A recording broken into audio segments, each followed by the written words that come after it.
Roma Wine presents Suspense.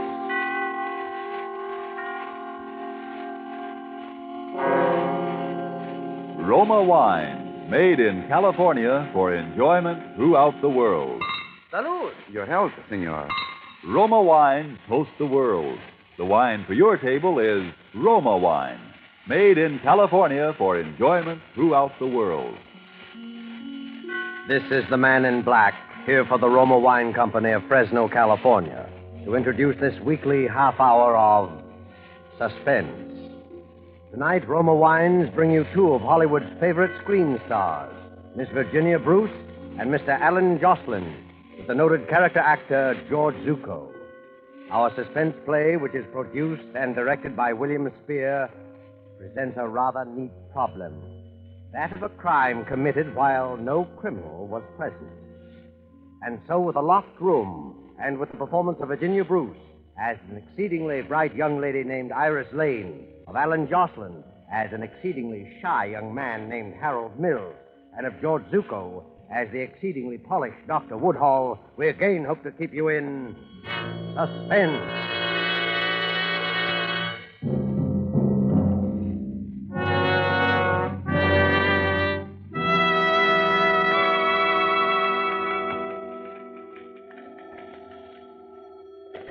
Hello, Mr. Seaton's residence. Who's calling? No, Mr. Seaton is not in. No, there will not be any statement for the papers. Harold, will you get that?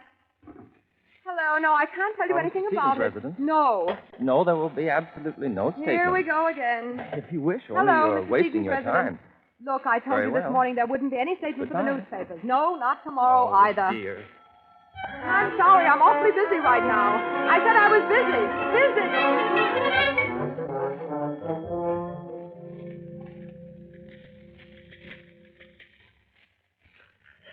Phew, what a day. It's rather disturbing how quickly the reporters got wind of it. I do hope no harm's been done. Well, we did our best. It's too big a deal to keep secret anyway. There are always rumors, and it's the business of newspapers to pick up rumors. Dear me, I wonder how he's going to take it. The old man? He probably won't be tickled pink.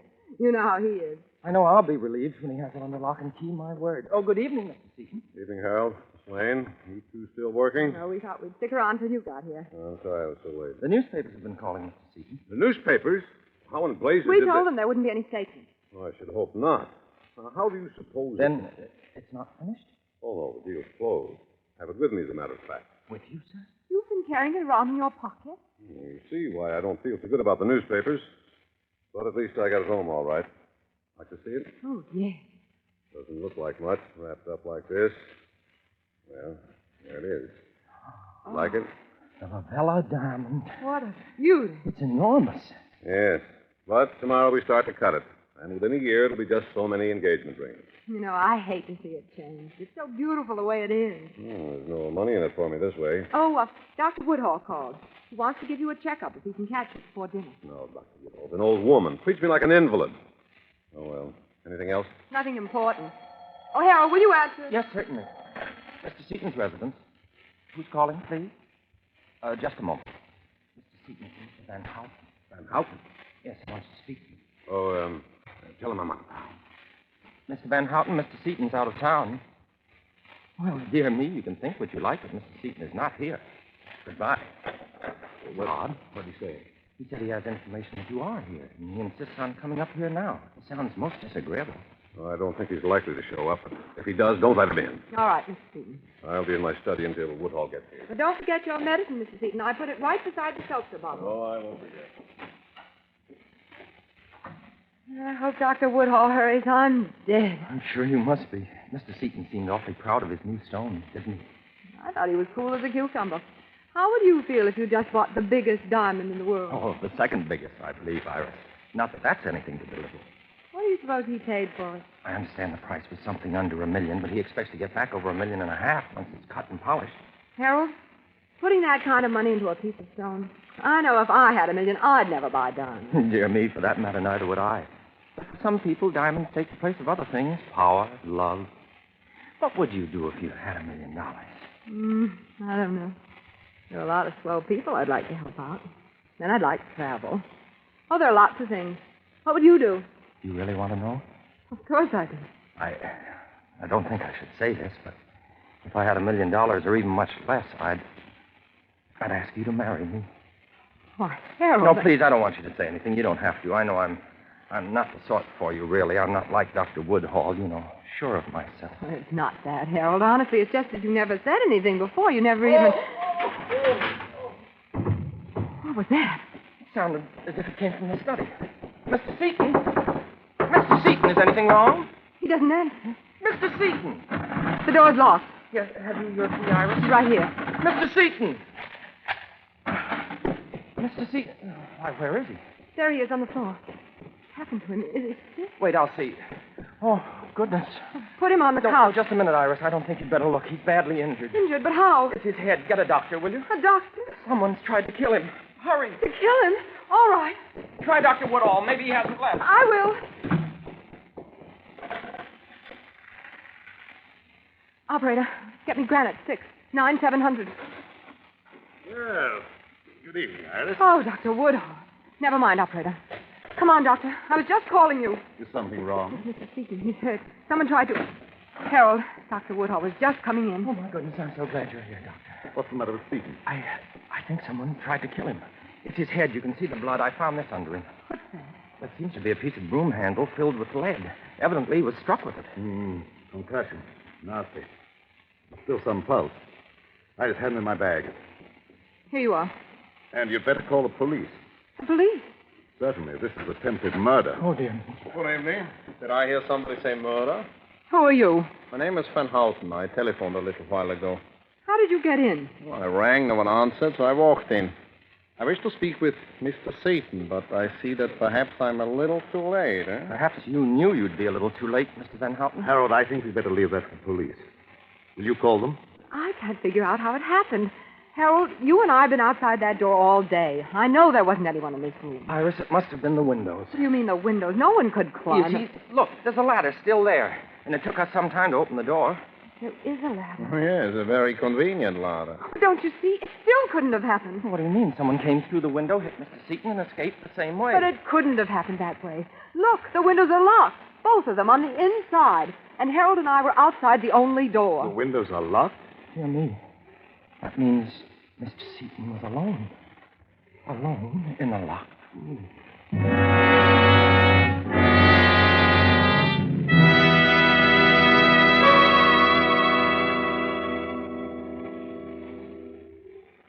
Before we return to the scene of our suspense play, let me describe another scene that might even now be taking place in the handsome cafe of the Hotel Nacional de Cuba in Havana.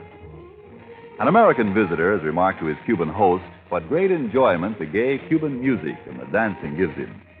Gracefully, the Cuban host returns the compliment, saying, "But your United States makes us a gift that brings great pleasure on many occasions.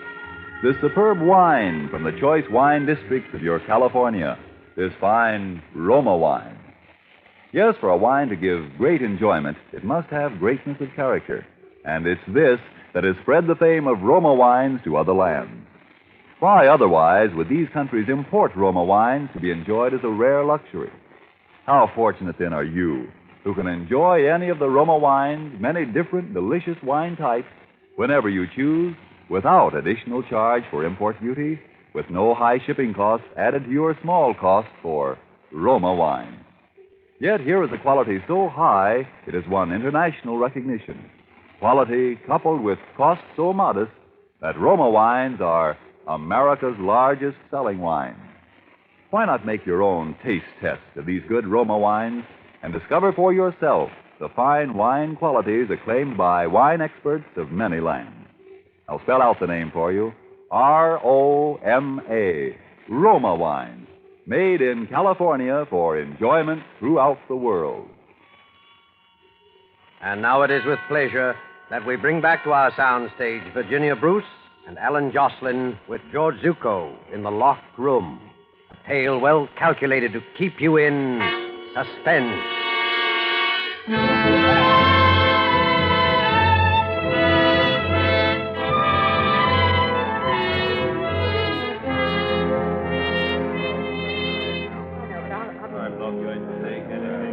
All right, folks. Are you all here? There's Miss Iris Lane, Yes? Dr. Charles Woodhull, Yes? Harold Mills, and Mr. Alex Van Houten. No. Now let's get down to business. We know some of the facts, but not enough of them.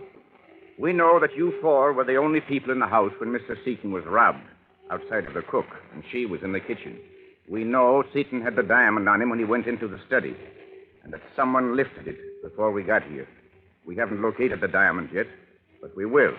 Now, this business of the windows being locked, somebody here knows who locked them. One of you hasn't come clean, or all of you. It's easy to see what you're thinking, Captain Hadley. As we tell it, it looks as though Harold and I did the job. But we didn't, that's all. That's all.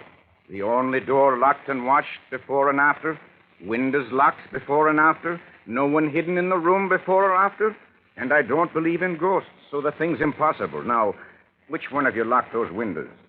Mr. Mills? Well, really, dear me, officer, why would I do the one thing to make it look as if Iris and I had committed this crime? Yes, Harold's got something there. If the windows hadn't been locked, you'd know someone from outside did it. Look, I'm trying to be patient with you people, but if Mr. Seaton doesn't die, which he hasn't yet, he'll tell us who did it. So I advise you to come clean now. Dr. Woodhull? Yes, officer? You and our friend, Mr. Van Houten here, were, as the young lady puts it, outside when it happened. Maybe you managed to lock the windows afterwards. How could he? He was too busy helping Mr. Seaton to get anywhere near the windows. And neither did Mr. Van Houten, I'd swear to that. Well, thank you, dear lady. I did not expect such a kindness. Pardon, Captain. Well, Barton? Nurse says to tell you that Seaton's come to. He's talking. Talking? Mm-hmm. Is he out of his head, or does he make sense? She says you can ask him some questions if you don't tax him too much. Well, now we'll get someplace. I think all of you had better come with me. Here's the captain, miss. We'll try not to upset him too much, Nurse. Captain, maybe being a suspect, I shouldn't say anything. But if you don't mind, I don't think it's safe to question him. Safe for who, Doctor? Nonsense, Woodhull. I want to tell what I can. Mr. Seaton, I know your condition. I don't think you should exert Shut up, yourself. Woodhull. Shut up. I was in the study. Just sat down at the desk. I was waiting for Dr. Woodhull. The chair facing the door into the office. I heard Harold and Iris talking outside. Both of them? Yes. Sound carries pretty well through the door. They were talking. Some nonsense about what they do if they had $1 million. You heard what we said? Then I think Harold was proposing or something. Oh, dear me, Mr. Seaton, I never realized that you... Well, I could. I was taking my medicine, and then I heard, I think, a footstep behind me. I set my glass down and started to get up. Did you turn around? Didn't have time. Something smashed down on my head, and that's all. Then you didn't know who it was? No. And I don't know how. What do you mean, how? Because I had locked the windows, both of them. You locked the windows? Yeah. I saw someone put a ladder up. Suppose it was the gardener or somebody. But I didn't want to be climbing around, so I locked both windows. You're sure no one was hidden in the room? Positive. Captain, I think you've had enough. Yes, I guess you're right, Doctor. Will you people step outside? I'll be there in a minute. Come on, Doctor. Harold. Now, Mr. Seaton, what I want to know is... Criminal to make him keep talking. Poor Mr. Seaton, he does look awfully bad. No, I suppose it's proper to feel pity for even Francis Seaton. Look, Mr. Van Houten, you've made several remarks like that. Maybe you've got your reasons, but I don't think it would sound so good to the police. Well, believe me, dear lady, my distaste for Mr. Seaton is purely objective. It's terribly perplexing, isn't it? Now that Mr. Seaton's confirmed us on the locked windows, I can't see how the police are going to prove anything. Look, let's not kid ourselves. We're all supposed to be nice, civilized people. But one of the four of us is a thug. A thug who beat a defenseless man over the head and took that diamond. Dear me, as I see it, that's just the point. It proves that none of us could have done it. Well, if Mr. Seaton's story proves that we couldn't, it proves 100 times more that no one else could. Well, Captain, is there anything more we can do? Yes. You'll all be searched again for the diamond. And none of you are to leave this house until further notice. Not leave Well, the house. what about my practice? I've got nothing to Surely it requires more evidence than you have to hold us over the supposed disappearance of a diamond. I'm not holding you because of the diamond. I'm holding you on suspicion of murder. Mr. Seaton is dead.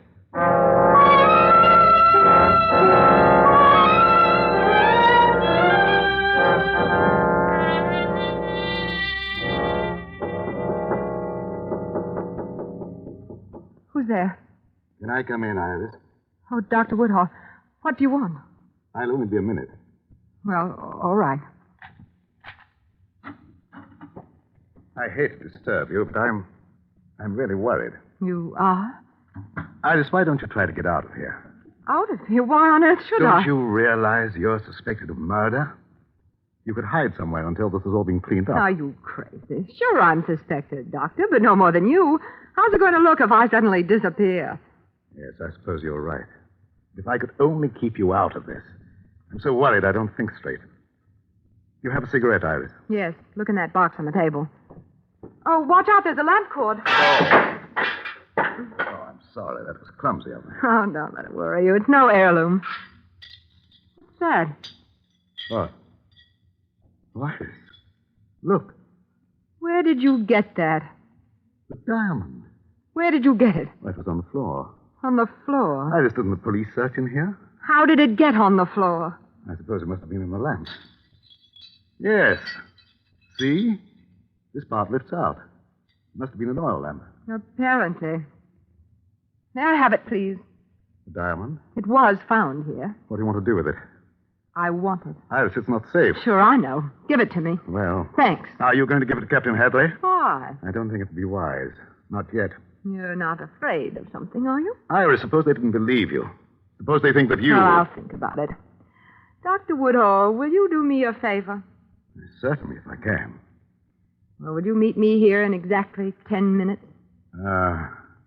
You are coming downstairs. Oh, sure, but I've got a couple of things to do. Huh? I won't be long. Well, perhaps I should wait. No, please, you don't have to do that. Well, all right, but be careful. Careful. I mean, don't let anyone know you have the diamond, because... No, I know. Yes, because whoever killed Seaton for it would kill me, too. I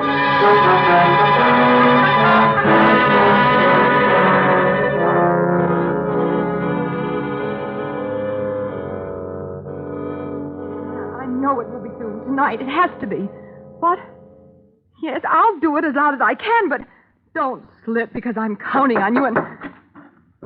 Iris, are you ready? Oh, yes, Anne, darling, I'm sorry. I'm really stuck for a couple of days, but we'll make it soon. Sure, dinner and a show. All right, darling. Goodbye. I didn't mean to barge in. Oh, that's okay. Let's go downstairs. Where are the others? You mean Harold and Ben Houghton? I think I heard them when I came up.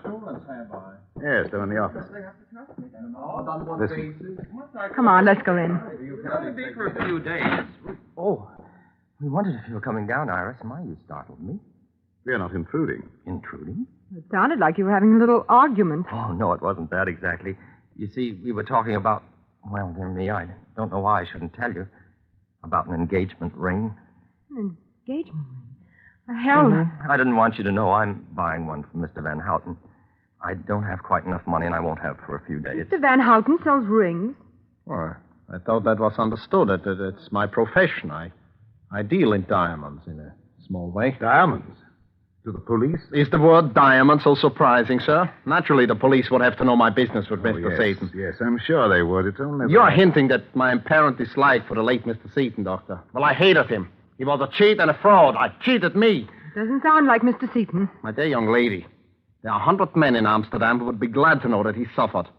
But as you know, such dislike was not the motive for his murder. Well, really, now, there's no need to be huffy, Mr. Van Houten. Well. Dear me, we all know what the motive was. I guess it was motive enough for any one of us. Yes. Look, let's face it. One of us killed Seaton, that's true, but 3 of us didn't. And yet we're all suspected. I think if the 4 of us let down our hair, maybe we can figure this thing out. Iris, I don't... think that sounds very reasonable. If Iris needs advice or help... Maybe I do with that. I've found the diamond Dear me, found it. You Found it where? in my room. Dr. Woodhall accidentally knocked over a lamp. It was inside. And where is it now? I brought it with me. It's here in my purse. Then Iris, the police you do not know, huh? So here I am, stuck with this thing, and I don't know what to do about it. Oh, dear. Iris, I'm really ashamed. I don't know how to tell you. Ashamed of what? Well, I couldn't tell the police. At least I thought I shouldn't. You see, Mr. Seaton told me in confidence. But now that we've agreed to be frank and honest... What are you driving at? I don't know why Mr. Seaton was killed. Maybe none of us will ever know that. But it wasn't because of the diamond. I knew that all along. You see, that isn't the real diamond at all. What? Preposterous. You expect us to believe that? Miss Lane, let me see that diamond, please. Sure, you're the expert in the crowd. Take a look. But I'll hold on to it, though. I don't care what Mr. Van Houten says. Mr. Seaton told me it was a replica he brought home. I don't know why. This is ridiculous. Why would anyone want to plant a false diamond in Iris's room? What about it, Mr. Van Houten? It's incredible. What? Well, even without my glass, I can see that this is false. There are no planes of cleavage. A very shoddy piece of work. Phony? I don't get it. Why was he killed then? Well, you see how I've been racking my brains. Here, Mr. Van Houten, maybe we'd better put it in the safe. I might as well keep it. You'll have to give it to the captain anyway. Yes, I suppose we'd better tell him. Dear me, he'll be terribly distressed, I'm afraid. No, I hate to admit it, but this is beginning to get me down, Harold. I feel jumpy and sort of sick. Oh, it's probably my fault. I should have told you. Not just about the diamond. Everything. The locked windows. The way he looked before he died. Iris, do you feel bad? You look as if you I'm might... sorry. I hate to be so silly. I do feel sort of shaky. Maybe if I lie down. Would you help me into the study? Here, Iris, let me open the door, please, Doctor. On the couch, Iris? Yes, please. I'll lie down right here. Oh, Dr. Woodhall, do you have something that I could take for this headache? I feel really sick. Why, yes, if you think you need it. Is there a glass? I have something here. Well, here's a glass, Doctor. This is a mild sedative, Iris. Now to water? Here, Doctor, here's the seltzer bottle. Oh, that'll do it. Now drink this down, Iris. Set it right there. I'll drink it. I just want to close my eyes for a minute. And will you switch out the lights when you go out? And maybe you should lock the door. Yes, of course. We'll call you for dinner. Try to sleep. Poor girl. She was very calm.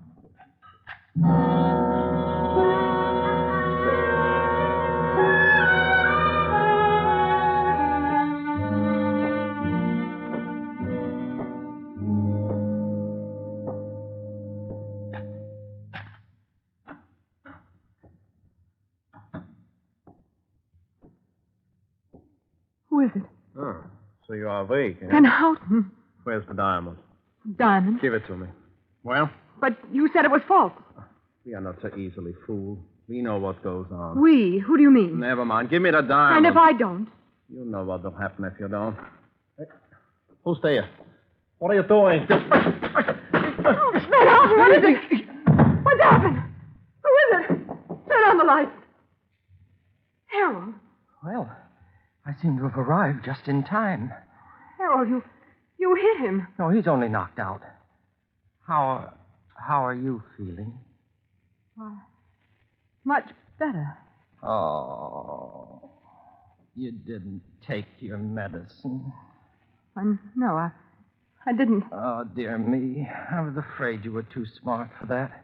Iris, I think you and I should have a serious talk. You don't mind if I lock the door? Oh, would it make any difference if Very I did? little, I admit. Now, Iris, just how much do you know? About what? Oh, come. There's no need for you to be reticent. I shall have to kill you in any case. Oh, but you can't do that. And who will stop me? Dr. Woodhall? No, Iris. He'll be very busy for a little while. The cook has become quite ill. You poisoned her. No, it's nothing much. She'll recover. Tell me just how much do you know? I know about the seltzer bottle. That's how you knocked out Seaton. Oh, that's very good. You're so clever. Dear me, if I had more time, I'd be inclined not to kill you, but it's late, and I sailed with the diamond at midnight. I'm signed on as a steward on a freighter bound for Argentina. So you see, it's really time that makes this unpleasantness necessary. You know, Harold, they'll find me before midnight. Ah, but they will find with you Mr. Van Houten. Poor Van Houten. He'll be very confused. You know, I actually persuaded him that you and Dr. Woodhall were the culprits. That's why he came here to get the diamond. And now you're going to frame him with my murder. You're a pretty smart boy, aren't you? Oh, Harold? thank you, my dear. They'll probably suspect me, too, after they find out I've gone. Tell me, how did you guess about the seltzer bottle? The condemned woman ate a hearty breakfast. Okay, I'll talk. Well, I knew it must have been the seltzer bottle when I realized it was one of those kind you fill yourself with a capsule to make the bubbles. But what did you put in it? A concoction known as a Mickey Finn. But it felt so much like a blow on the head that even Seaton confirmed my little story. I knew whoever did it would try the same thing on me to get the diamond. You were the one who got me the seltzer for my medicine tonight. I suppose you saw it coming. Your little trap? Yes, I'm afraid I did. Dear me, we're just too smart for each other, aren't we? And you hit Seaton over the head when I was phoning for a doctor, just to make it look good, right? Yes, of course. Oh, I wish Seaton hadn't locked those windows. Maybe you think I don't. Well, Iris, Well, I really hate to do this, Iris. Look, Iris, I'll give you a choice. choice of what? I have here a fairly efficient gun, but it's noisy and it's messy, too. I don't like to use it. But if I have to... What else? Or you could drink what I put for you in the glass from the seltzer bottle. It would be much easier for you. It's practically tasteless. After you drink it, you won't mind what else is necessary. Well, I suppose...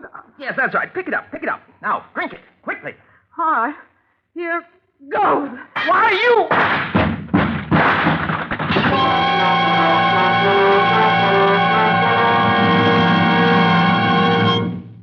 Nice timing, Captain Hadley. The glass wasn't a bad signal. It was nice timing on your part, Miss Lane, throwing yourself on the floor. You hadn't figured on the gun. No, I hadn't. Is Van Houten coming around, Doctor? Yes, he'll be all right. Okay. Come along, Harold. Oh, this is such a shame. Iris, before I go, I'd like to tell you how sorry I am. Sorry? Yes, about that proposal. Even if it was an alibi, I almost meant it. Dear me, it looks now as though I shall never marry. Yes. Dear me. It certainly does.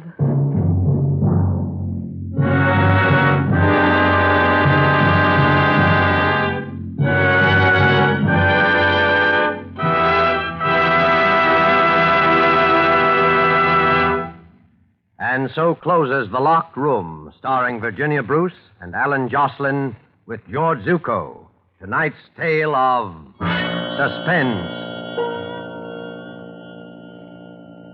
Mr. Jocelyn appeared by courtesy of 20th Century Fox. Before we tell you about next week's stars and story, Roma Wine, sponsor of these weekly suspense dramas, brings you one of tonight's stars, Miss Virginia Bruce, with a message of real importance. Miss Bruce. Somewhere the other day, I came across a small news item. It mentioned that the men and women of our armed forces, most of whose pay averages very little more than $50 a month, have subscribed a huge total of $250 million worth of United States war bonds.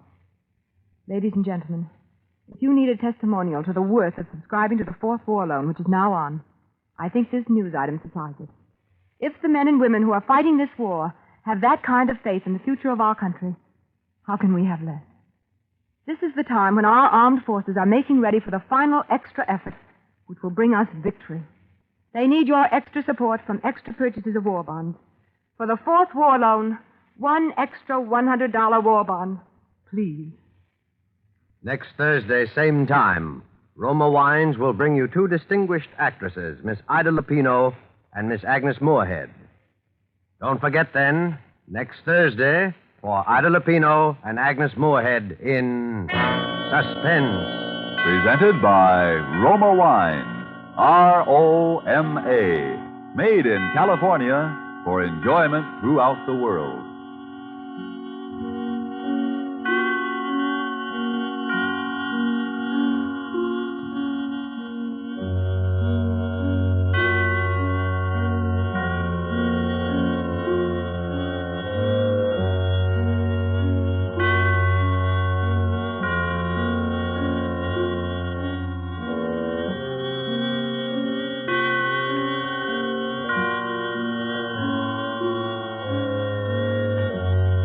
This is the Columbia Broadcasting System.